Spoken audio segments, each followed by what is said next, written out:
Happens.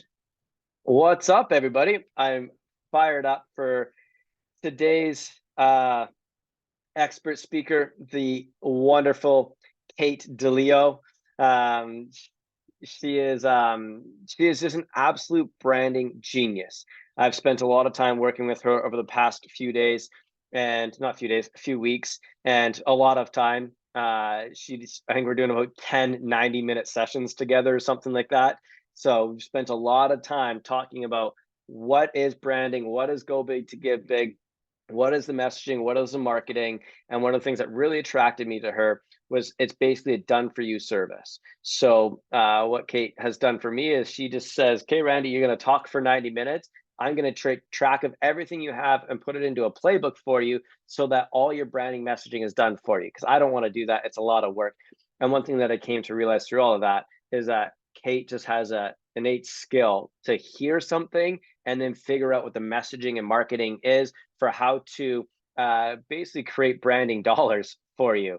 And so it was a no-brainer to ask her to come in tonight, spend some time with you guys, going over some of the branding and messaging. You know, she has something called the Brand Trifecta, and it's all about messaging that delivers powerful revenue results. So we can't clap here, but just quickly by like a show of hands and shakings, like who here wants to create a powerful revenue results through the messaging of their brand? Yeah, a few of you. Nice. There it is. There's some love. So without further ado, Kate, welcome to the Go Big to Give Big Mastermind. Well, first of all, thank you for those kind words, and I'm so happy and honored to be here. Yeah, I mean, Randy, when I met Randy, you guys just, this was only about a month ago, wasn't it? And we Yep. just immediately clicked, and we immediately saw in each other that go big to give big spirit, and immediately we're like, I want to know you as a human. I want to connect with you. I want to like do life and business with somebody like that. And so I'm honored to be here. And I'm beyond honored that I get to work with Randy on the branding for this incredible organization. And in turn, be able to show up tonight and just have a conversation with you guys as it relates to branding and how does it apply to what you're doing with your own organizations and your own roles. I'm fired up for it. So why don't we just start? So where and when did you realize that you had a knack for picking up branding, messaging, and marketing? I have no idea. No, I'm kidding. Yeah. No, so I actually share this a lot. So, and it's always in my profiles that I call myself kind of an accidental brand strategist because I really did not go to school for this. So I'll tell you a quick story. It kind of maybe like some of you might relate because it's a bit of a zigzag pattern of how I got here as an entrepreneur. But rewind here over 15 years ago, and I was actually planning to pursue a PhD in linguistic anthropology, which is really the study of how language shapes culture and how culture shapes language. Okay, so I was a total nerd. I loved academia. I was like, I'm going to do this. I'm going to be a professor. And the market crashed. And I had a professor right as I was about to start my graduate studies. I had a professor look at me, my favorite professor, and he goes, listen, we love you so much. But there is no way on God's green earth that you're going to have a job in this field right now. Like, I really recommend that you leave academia, go get a day job, go pay off your undergrad debt, come back.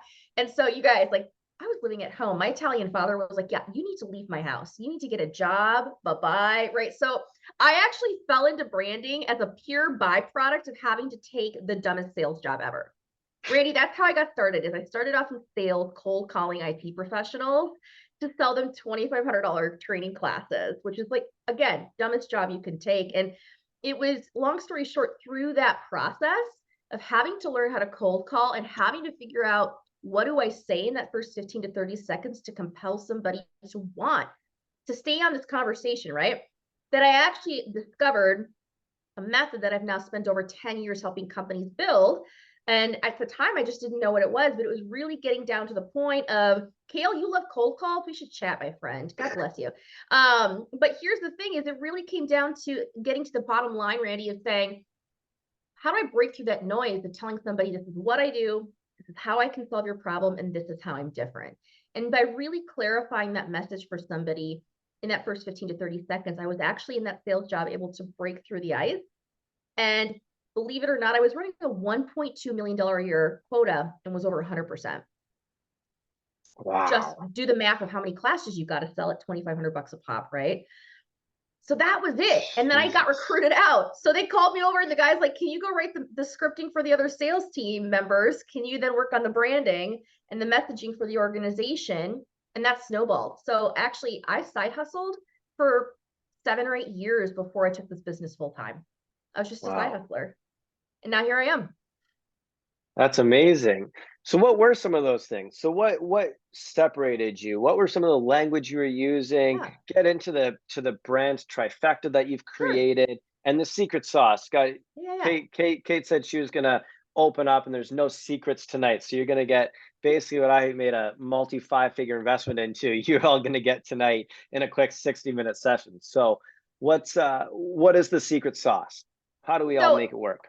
yeah, absolutely. So if I can if you guys are okay with this, let me take 5 minutes to kind of break down the theory of this. And again, this was Yeah. really just by pure trial and error in my 20s. I had to kind of go, well, what do I say? And what am I finding is the pattern when I'm calling people and I'm talking to prospects that's compelling them to want to have an actual conversation.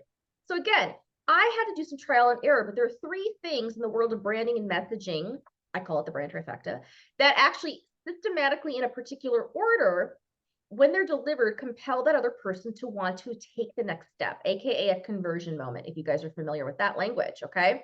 And so what's fascinating, by the way, is I've now worked with neuroscientists and psychologists to prove this out. They're like, oh, you're 100% spot on. I'm like, well, how come I didn't know that years ago?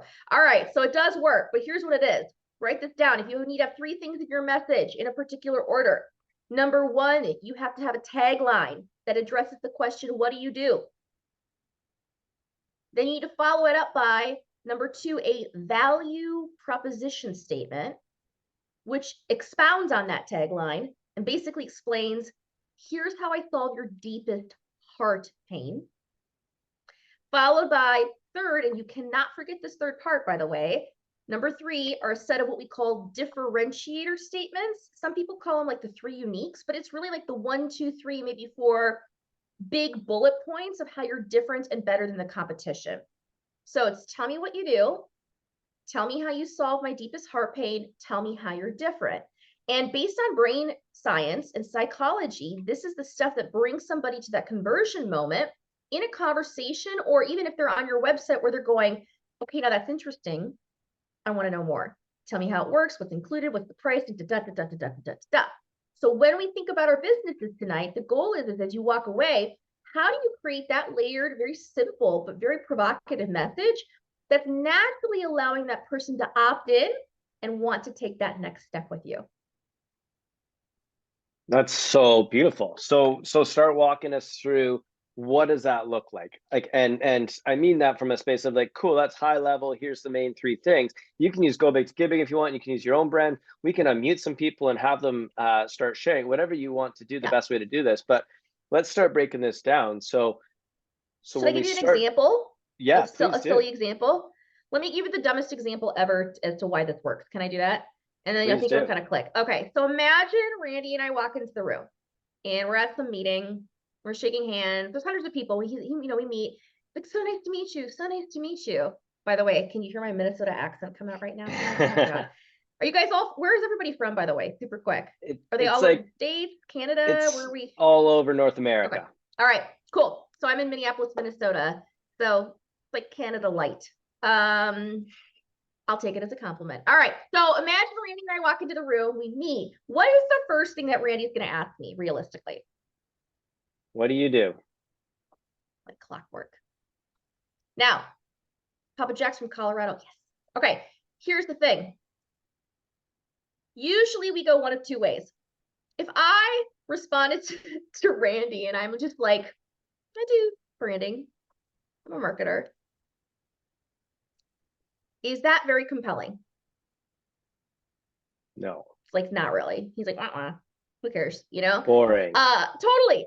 Now, on the other hand, has anybody ever done this? And I've totally done this, where you launch into a story.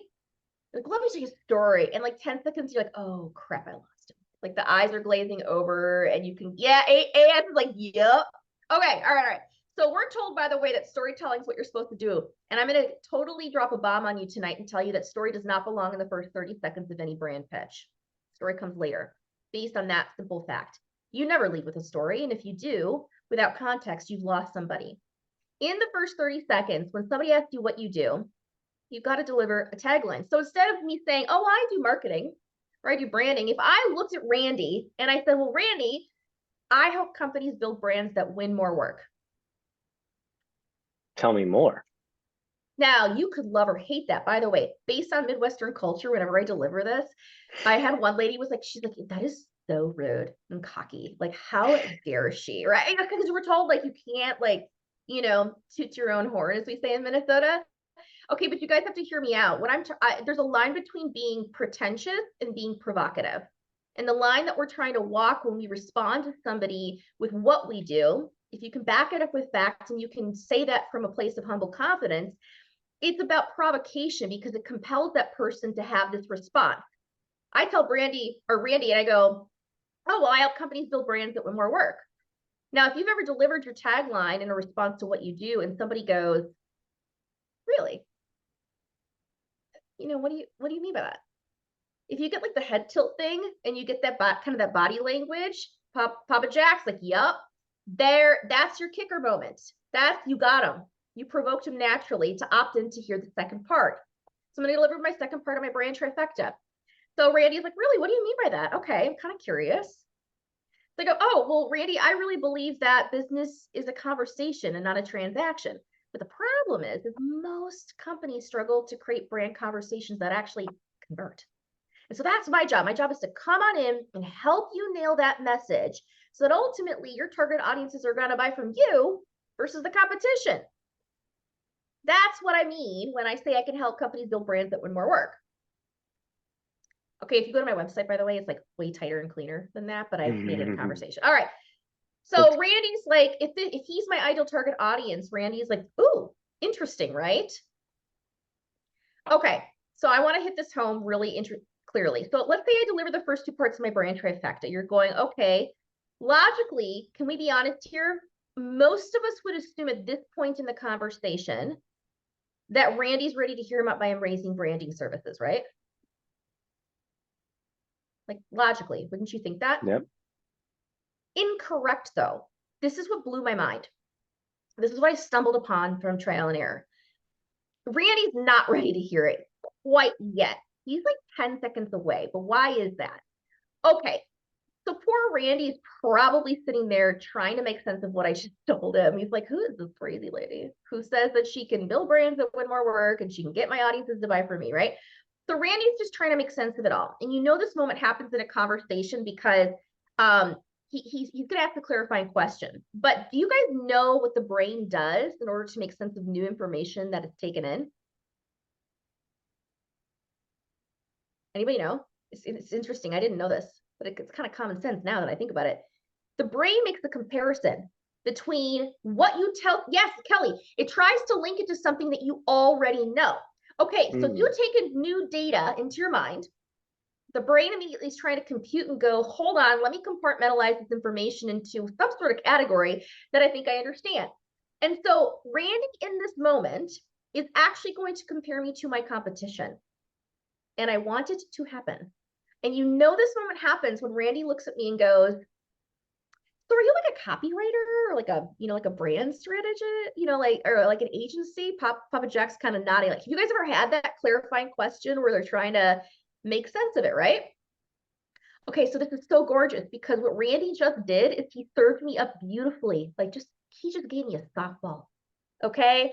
He gave me the softball of softballs. And I was like, oh my God, Randy, that's such a great question. I'm a little different. Here's how. You know, like 1, 2, 3, and I can hit my big differentiators. Only focus on branding, deliver educational approach, done in 4 to 6 weeks, right? And here's the moment we've been waiting for. I just delivered that third piece of my brand trifecta. And in a pitch conversation, Randy finally comes to the conversion moment when Randy looks at me and goes, oh, that makes sense. That's so interesting. So Kate, so like, how does that work? Or what does that look like? How does that work? What does that look like?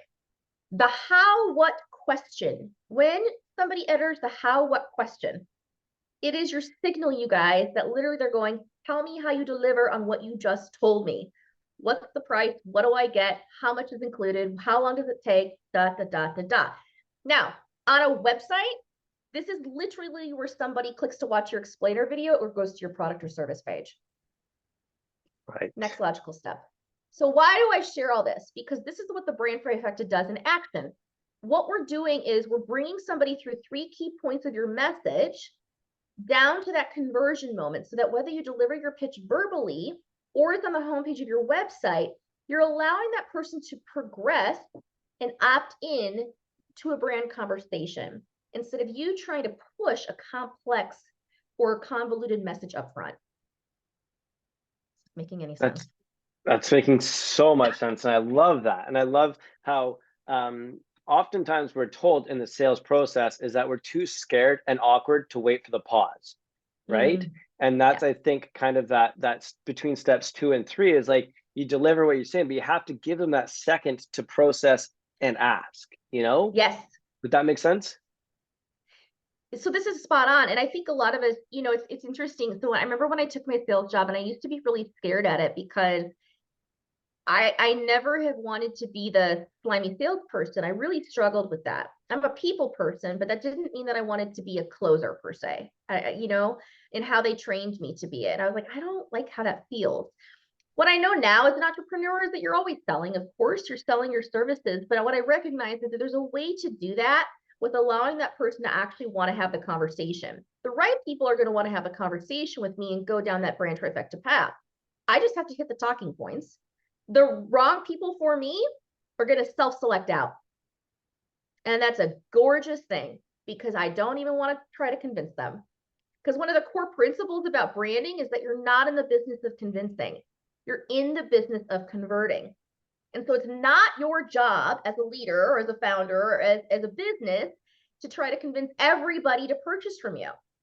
Great brands do not convince, they convert, and they do that by niching in and focusing on the 1 or 2 or 3 target audiences whom they believe really are going to most deeply resonate with their message and have the highest probability of buying.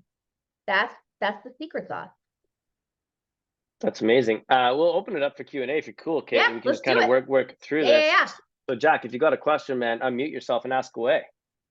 Okay, so I'm listening to what, can you hear me? Just making sure. Yeah, you're good. Okay, perfect. So I'm listening to what you're saying, and that's, you know, I'm hearing the conversation in my mind in one-on-one kind of conversations when you're talking to somebody. But how do you use that same method in the masses? If you're doing a marketing campaign to multiple people, hundreds of people, thousands of people, how do you capture those 3 same things, you know, like to get Absolutely. So it comes down to 3 sets of sentences that should be your homepage language. So if I can break it down from a marketing tactic for you, just a second. What we're talking about today, by the way, guys, is homepage language. It's the lead-in of your brand. So you can't, so here's what I'll never tell you to get rid of your blogs and your white papers and your other pages and your ebooks and all the things. All of that other content, and by the way, a lot of that content is what we consider to be story-based content, or like about the founder story or other. That's all good. What we're talking about is what do you lead with in the order of operations of your content. So there's 2 places that you need to be thinking about. Number 1, what's your attraction? So what's your tactics? So whether that's SEO, advertising, email, whatever it is, right? And then once they come to you, are they seeing the same repeat of that brand trifecta message in your homepage language so that it's consistent? Whatever you said over here has got to match up here on that site, right? For them to want to go ahead and take the next step. I think we understand this, but literally, Jack, so this gets into like, for example, A/B testing out your tagline and your value proposition statement in your ads. Your emails leading with a subject line that has your value proposition statement in it. I've worked with clients where we're testing out differentiator statements as themes for monthly newsletters in emails. There's a lot that you can do. The goal here is that there's consistency between the tactics and that moment where they're then brought in to introduce you to take that next step. So whether that's purchase, book a call, whatever you want that core conversion moment to be. Does that help? Yes. No, I get it. I understand.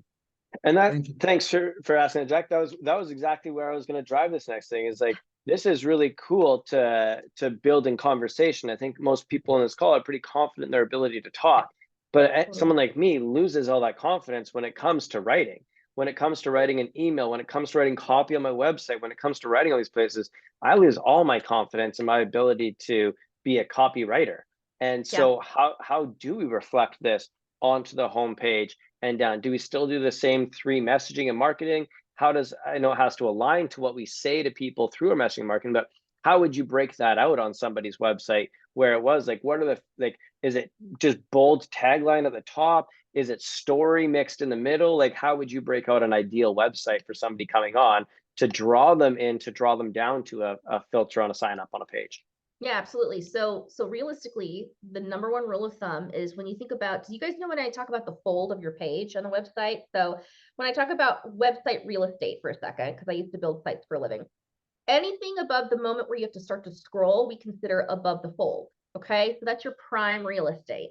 Now, website design has changed in the last how many years, as we know, and there are a number of best practices that you can employ. The number one thing that I recommend is whether you have a big set of imagery that takes up the whole space, or you have a what we call a hero shot that's maybe partway up, doesn't matter. The big things that I want to see above the fold of the page are your tagline, followed by your value proposition statement. Then, as soon as people start to scroll, please, please, please, please, please hear me on this. Before you get into logos of who we've served and all the differentiator statements. And the way you see differentiator statements is it could be like an icon with a little bit of like text going across. You've seen them scroll down the page like this, where it's got like a catchword or phrase. Can I show you some examples real quickly? Please do. I think Let's people do it. love examples. A little bit of share screen. We're a work with call, you know, we love to see it. Absolutely. So let me pull up a few. Okay. I'm going to totally sabotage myself by showing you my brand for just a second. So I sell a SaaS product. I have a personal brand, and this is the new product that we just are launching here as of Monday, Brand Trifecta. Okay. Notice that I've got my name and my tagline. And coming here, we're actually adding in the start of the value prop. As you scroll down, here is the value proposition statement, followed by differentiator statements. There's my 3 differentiators. Then I get into the facts in the video, okay? Then, and that's an interactive video. Then I get into the FAQs. Then I get into, you know, who are you? Then I get into the power brand and the metrics. You see what I'm saying? But I do not deviate from this formula. Here's another client of mine, Summerboard. And they sell, look at what they sell. So this is different than a B2B, by the way. It's different. The way you write is slightly different. They can get super fluffy here. Access the epic, that's their tagline. Company does about 100K a month in sales. Fantastic. All right. So when we did their brand a few years ago, we decided to cut the fluff, get down to the meat and potatoes here for a consumer brand. So we had a very short tagline, state what you do, shop. And then I told them to get rid of that. It feels like you're snowboarding. There's their value proposition statement, meet the summer board. And these are the differentiators. 1, 2, 3, 4, 5. It follows the order. Now, it's interesting. I have another brand that recently just launched this on their mobile site, and they A/B tested this.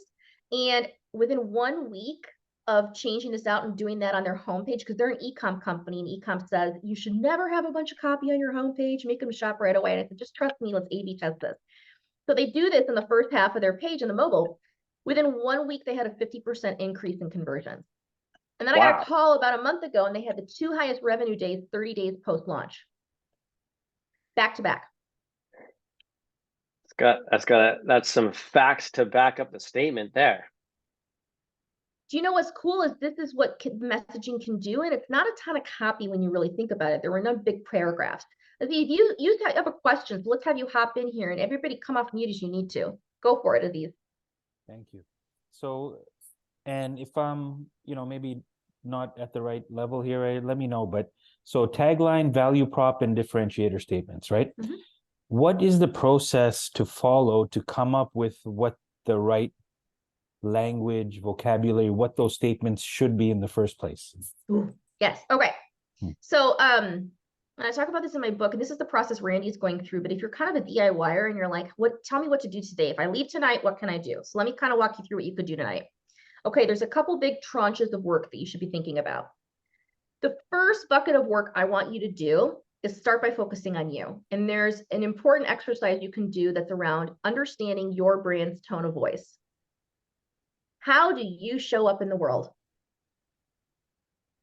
If you're a blue pen, you can't write in a red pen. So the number one thing in creating messaging and language is understanding how you sound and how you feel. So the simple but silly exercise that I have everybody do is, if your brand were a person, who would it be? Write that down. If your brand were a person, who would it be? And then what I ask people to do is I actually want them to think of like a celebrity or public figure. It could be an author, a newscaster, it doesn't matter. But I want you to think about how they sound. So for example, I've written Oprah brands. You know how Oprah talks, right? High energy, gregarious, just boom, boom, boom, boom, boom. And the rhythm of the language is you go to school, you go to school, you go to school. I've done Kevin Hart brands. Ba, ba, ba, ba, ba, ba, ba, ba, ba, ba. I've done Ryan Reynolds brands. Ba, ba, ba, ba, ba, ba, ba, ba, ba. Right? So you know the rhythm. And what I want you to cue into is not so much the personality of that person, but how do you talk? How do you show up?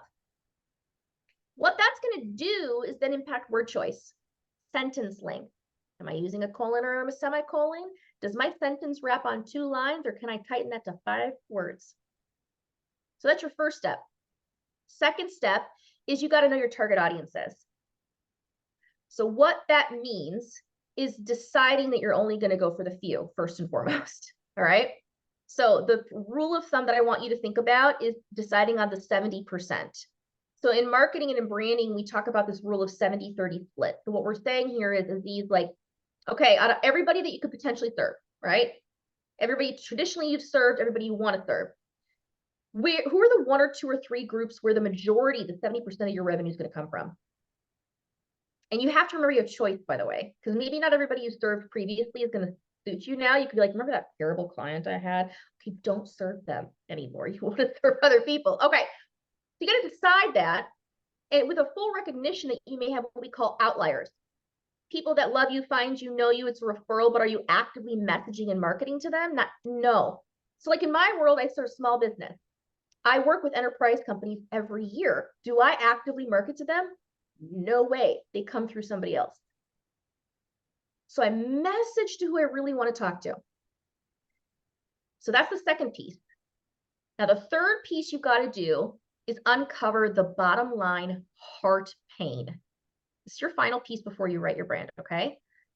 So you have to uncover the bottom line heart pain you solve. And there's a very simple exercise you guys can do today walking out that can help you with this. The simple exercise is something called the 5 whys. Have you guys heard of this before? The 5 whys? Ooh, I see nodding. Okay, so it's a basic root cause analysis tool. I geek out on lean, if you guys are familiar with lean. And okay, Kevin's like, yeah, all right. So basically the principle is about going deeper behind the basic assumptions of what we think we know. We come into this brand process and we're like, well, I think I solved this, and I solved this, and I solved 35 things. And you could say, well, Kate, I know I solved for revenue. All right, we got to double check that. So what you're going to do is write this question down.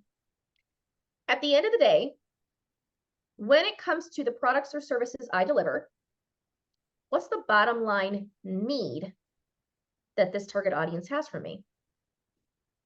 At the end of the day, when it comes to my products or services, what is the bottom line need that this target audience has? And they're going to ask why up to 5 times to go deeper. So let me give you a dumb example.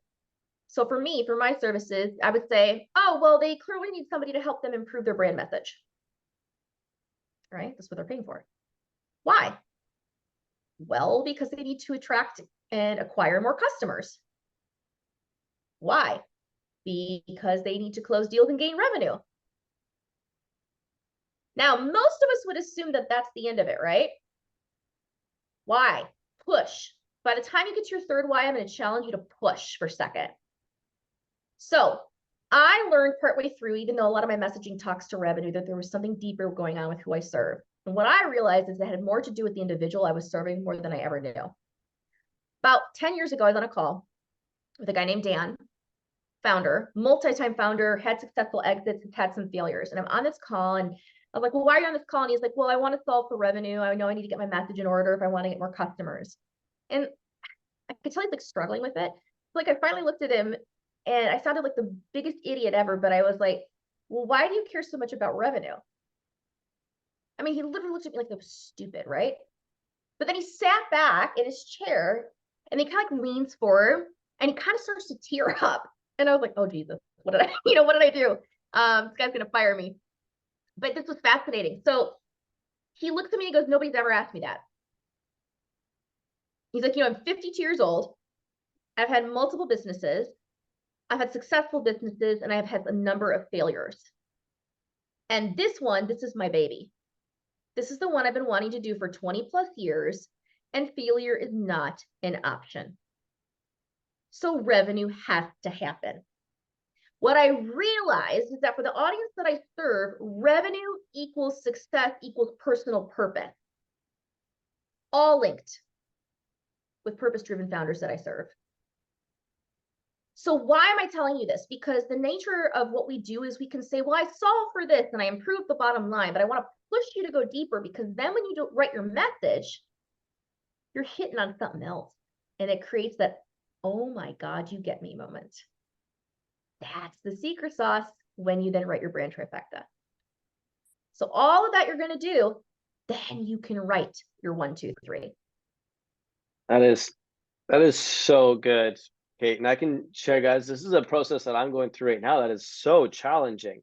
The 70% and the 30%. I was like, I want anybody that wants to do good in the world to come be a part of GBTGB, but who is your ideal audience?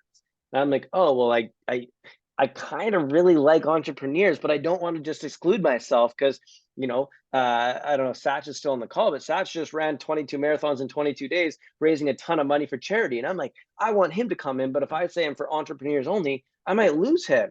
And she's like, you won't lose him. They will come attract to you, but you have to have, if you don't go after your 70, you lose by not going after the 70, by trying to chase everybody. And so Kate's really helped me dial into like, who's that 70? And then from there, I don't have to think about, well, if Satch is thinking about my brand, what would I say? I just go, cool, I'm aiming directly at, the Kelly Wagners of the world. How do I speak to her individually? Now it's easier for me to talk about my brand because I'm not trying to be all inclusive and encompassing and all these different things. So going through this process was challenging for me. Kate likes to challenge and push deeper, more than just, so who is it that you want to go after? Great. It's like, no, but why? Who are they? What do they look like? And not like your typical, like, oh, okay, Kelly's a, 42-year-old good looking woman. There you go, Kelly. It's that's twice today you've been called young. There you go. I love you, Randy. But that's not what Kate's getting at. It's more, what are their principles and core values, and where are they shopping and where are they hanging out? And so those were some of the key things that I had to do, and that allowed me to start getting deeper into what it was. And as I got deeper into it, then she could start asking me, so why do you want to serve them? And why is it so important to you that everybody has a giving component in their business? And it really comes down to that whole principle of, I want to teach people that there's a better way to do business. I want to support more charities. I want to do this. So then now that we're there, that's when we can start writing our statements, is because she got me down to my purpose, my why, and why I want someone like Kelly to have a community to come hang out in, not just a place that I can preach and teach about it. So sorry to jump in there, Kate. I just want to kind of perfect.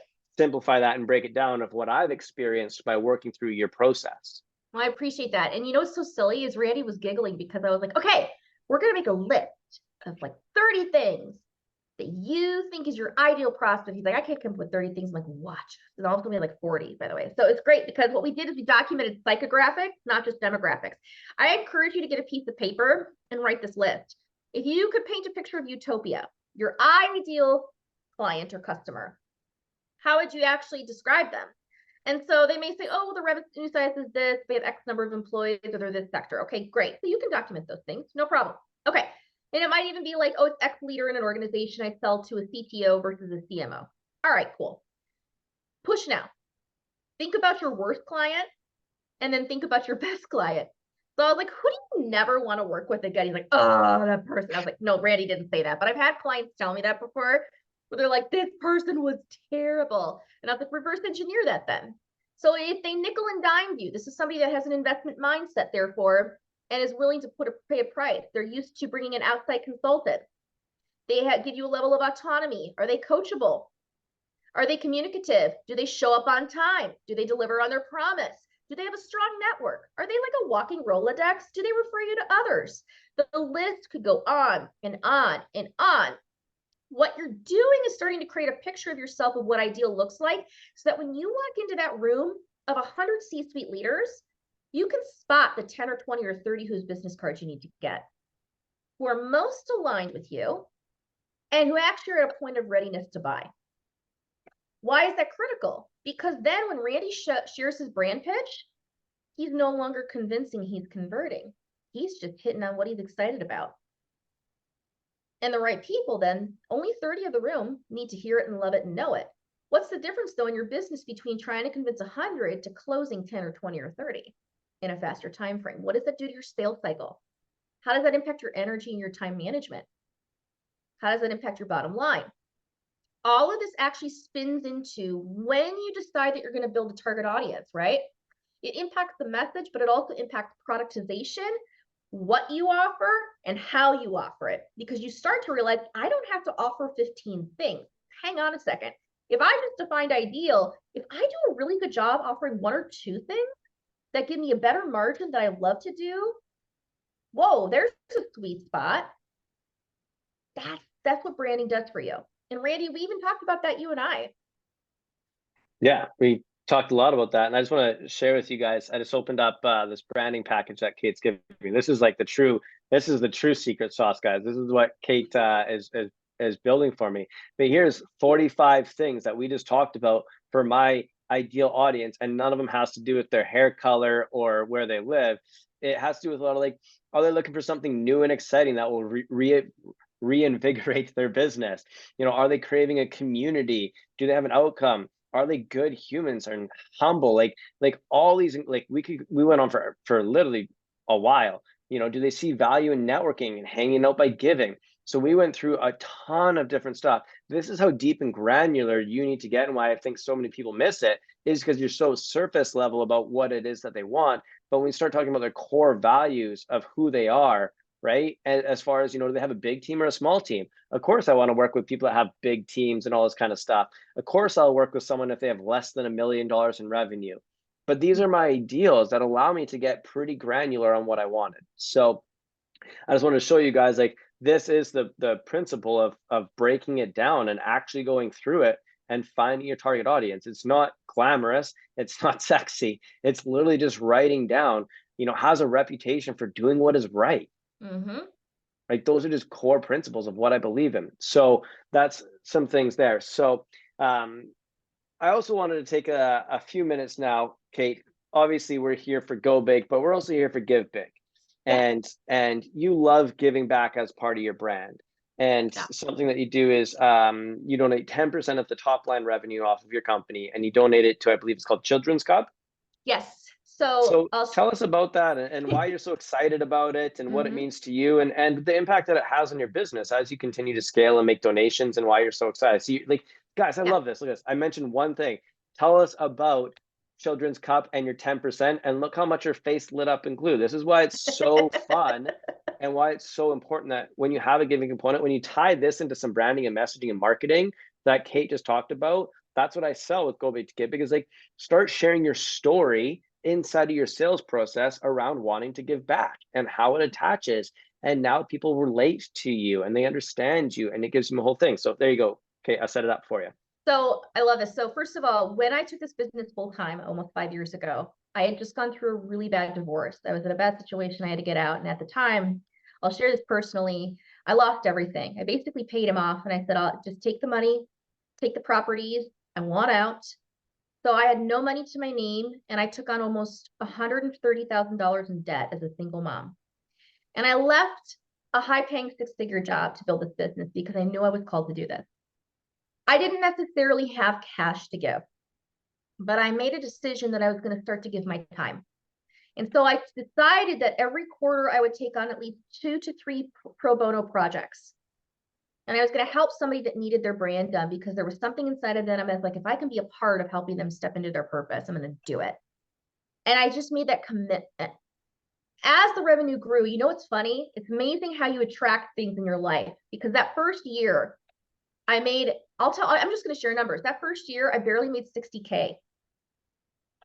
Last year we did over 400K as a solopreneur. I don't have a team. The technology product is on par to do well over $1 million next year. Am I now in a position to give money? Yes, but I knew I had to start with something. And so what was I willing to say that I could afford? My time and my energy and my gifts and my spirit. And could I actually invest in an individual and a human on a human level? And so that's where I started. And now as revenue grew, after that first year, I just tried to do a little bit. But I made a commitment that not all of my money's in my bank account. But actually what I do is the moment I send an invoice, meaning they closed and they signed, I bucket 10% of that top line dollar before credit card fees, everything. And that's the amount I donate. 10% off the top. And I give to a group called Children's Cup. And the reason I give to Children's Cup is because they serve orphans around the world. And my dad grew up in the 1960s outside of Chicago, Illinois, and was one of 12 siblings in an Italian first-generation family. And he was taken by the state into a state orphanage and then into a Catholic orphanage. And he was raised by the nuns. My dad's an orphan. Had my dad not been in an orphanage, I wouldn't be here. My sister and I both given a lot of time physically and emotionally to orphans around the world. And I have a deep passion for serving kids that don't have homes. I'm actually a step parent. I have 4 stepchildren whose mothers were addicts. And it's a big thing for me to show up and give when it's hard. And so I give to a group that I seriously believe is doing good to help these kids understand that they have hope in their life and that they have an obligation to teach them the next step. Now, the next evolution of Children's Cup is I'm in planning right now to come in and work with their teams in the next 3 years to on the ground, teach their middle schoolers and high schoolers EQ, communications, and business skills. We're going to be training them up and bringing in technology to get them on Fiverr. We're going to help them create micro businesses. We're going to start to do some other stuff that allows these kids to make a little bit of money that can impact their families. And so that's the next evolution of what I want to do. I grew into it. So it's a question of where do we start? How can we start with just a little bit, whether it's time and talent and energy, and the phone calls you make, into the dollars, into the more, into I'm going to go in and actually do something with the business. Wow. That is even deeper than I I have knew. to cut Okay. in for a Yeah, second. May I? go ahead. May I? You know, Kate, amazing what you just shared. And having been in business for over 50 years, the concept of giving 10% off top line revenue, I understand that immensely. And that is huge. And the purpose that you have behind it and the reason you have behind it is so impactful. I learned something from you today about giving, and You guys are the making me way tear to up. give. Thank you. Well, really, really amazing. So I applaud you. I Thank you. really do. I'm so glad that I'm here, and I'm so glad that I listened to that. You know, we Really. so often are in our grinds. And I think sometimes we forget the heart of why we're doing what we're doing. And I think that if you walk away this evening and you remember, like, you were put here for a reason. And it's so easy to get caught up in the numbers, and it's so easy to get caught up in the day-to-day. But how often are we checking in with the heart of why we're doing what we're doing? How often are we actually checking in with what can I give versus what am I taking? Am I focusing more on revenue today, or am I focusing more on giving today? And it's a daily question. Randy challenges me all the time on it, right? And that's why he's so amazing and why I'm glad he's in my life, because it's people like him that consistently help me think about it too. When it's really tough and you're trying to pay your bills, or, well, I only have so much and I'm just trying to cut that one check to that one employee, or whatever it is, right? How often are we taking a step back? But I believe that if we're operating in our purpose and we have a giving mentality, it's amazing what can happen and what comes into our lives. 100%. Absolutely. Absolutely. So I'm going to take a moment here just to say thank you, Rebecca, for introducing me to Randy and for introducing me to this group. I really, really appreciate it. And, here today, I just want to say that I'm building a new venture. I'm retired, I have money, I can live, I'm fine. This whole venture that I'm building is about giving back. The whole venture is about giving back. It's giving back to children, and the revenue that I can generate is going to go towards giving back to children. It's so different than an orphanage. My purpose is probably a little bit different, but still, it's about youth and it's about young people. So I just wanted to say thank you, Rebecca. Thank you, Randy. And thank you, Yeah. Kate. And thank you, Jack, for being here, man. We're grateful to have you here and inspiring us. And Kate, it's so beautiful. And a few things I just want to address here is I'm going to take an opportunity here to help people understand what just happened. Kate just did the sales process that I teach as Go Big to Give Big. Who are you? What do you do? And why are you the best at it? Add value with giving. Share your message of why it's important to you, and then ask people to join you in your mission. So Kate just opened up, shared what she does, shared about why she's the best at what she does. Then she just shared about what she supports and how she does it. And then she shared her mission behind it. How many of you, as she was sharing her mission, were like, I want to support this girl. I want to be a part of her mission. I want to do whatever it takes, right? Now we all bought into Kate. Well, now is in the sales process where Kate says, look, if you guys are interested in going and purchasing my Brand Trifecta product from my website for $2,500, and it's going to teach you how to do everything, and 10% of the top line is going to go and support Children's Cup and helping these kids do that.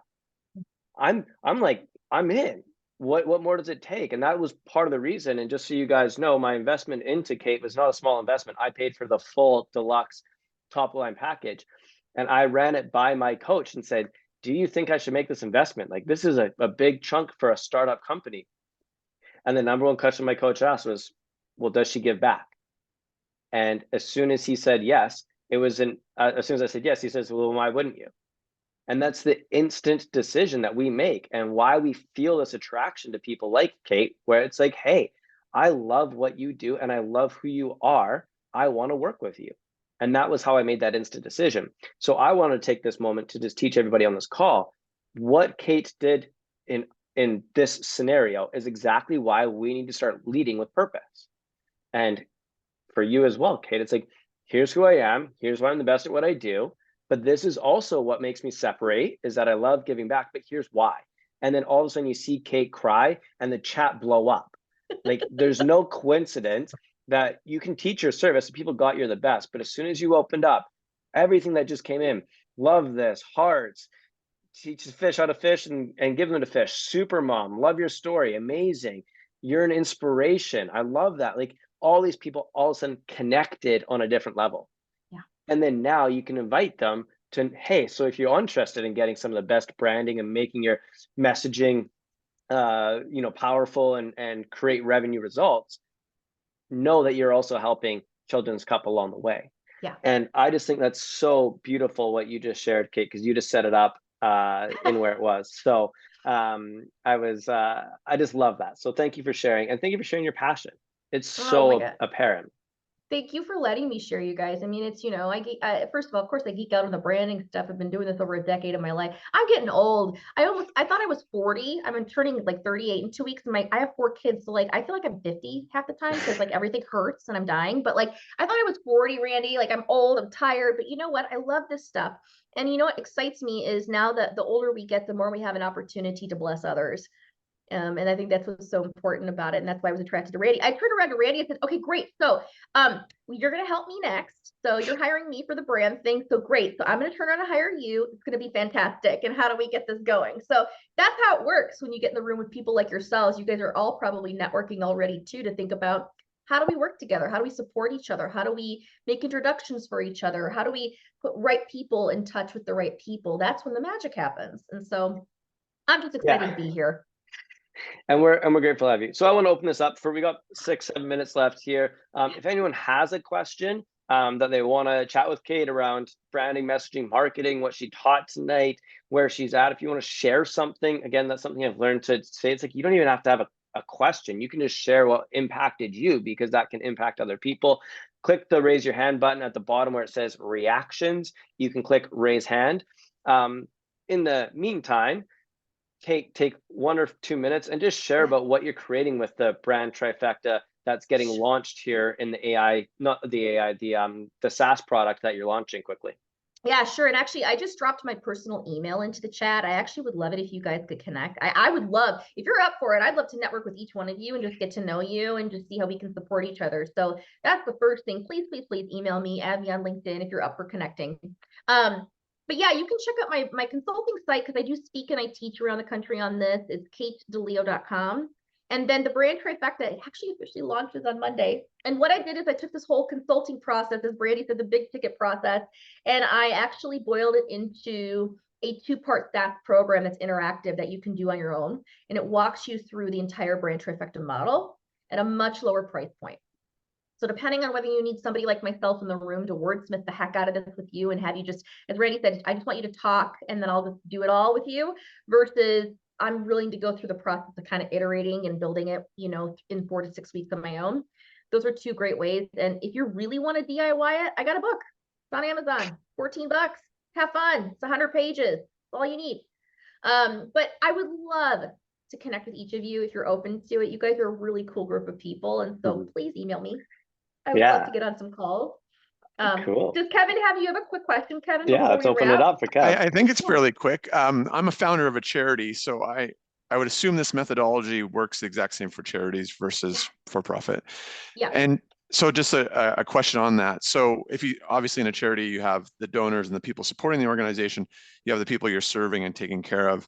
Is there different messaging for them if you're engaged, or is it really much the same message? So, you know, what's interesting is, I'll tell you this, we can talk about that too on a call, Kevin, a little bit, because what you can do is there's the Brand Trifecta that sits at the top of the organization. And then what we often find is, depending on the complexity, you might have another trifecta for this audience here and another one for this audience here. So I brand nonprofits all the time. I'm working with a big group out of Tennessee, actually, and they have a top line, and then we have 5 supporting. One for donors over here. We've got one for product A, product B, and it all is in that same tone of voice and marries up.